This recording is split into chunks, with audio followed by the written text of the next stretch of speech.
சமூக வலைதளத்தில் ஒரு கருத்து இருக்கிறது. அது இதற்கான இதோட இணைந்து நீங்க இதுல பார்க்கிறது தமிழன் நெஸ்டர் அப்படிங்கிறவர் ஒரு புகைப்படத்தோடு ஒரு கேள்வி போட்டுக்கிறாரு. இவர்களும் உங்கள் கொள்கைகளில் உடன்படுபவர்கள் தானே, பிறகு ஏன் தாலி அணிகிறார்கள் என்று சொல்லி திராவிட முன்னேற்ற கழகத்தினுடைய பொருளாளர் திரு மு க ஸ்டாலின் அவர்கள் 60வது திருமணத்தை முன்னிட்டு அவருடைய மனைவிக்கு தாலி கட்டக்கூடிய ஒரு புகைப்படத்தை பதிவு செய்திருக்கிறார். இது பகுத்தறிவு சிந்தனையில யார் அந்த பெண்கள் உணர்கிறார்களோ, யார் அந்த 2 பேரும் உணர்ந்து கொள்ளுகிறார்களோ அவர்கள் அகற்றிக் கொள்ள வருகிறார்கள். இது பெண்ணடிமை சின்னம் என்று யாருக்கு அந்த சிந்தனை இருக்கிறதோ அவர்கள் வரலாம். இதுல பகுத்தறிவுக்கு அவர் இவருங்கிற பிரச்சனை இல்ல, இதுல கட்டாயம் இல்ல.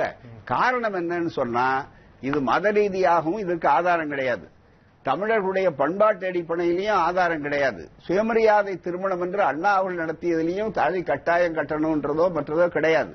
அதையெல்லாம் எடுத்து சொல்லக்கூடிய அளவிற்கு 14ஆம் தேதி வரட்டும், அதுல தெளிவா சொல்றோம். இதுல குறிப்பிட்டவங்களா இவங்க இருக்காங்களா, அவங்க ஏன்னு கேட்டா இதுல நிர்பந்தம் படுத்த வேண்டிய அவசியம் இல்ல. கட்டாயப்படுத்தினா இந்த அவசியம் வரும், கட்டாயப்படுத்துறதே இல்லீங்களே. நான் சொல்றது எனக்கான அடிப்படையான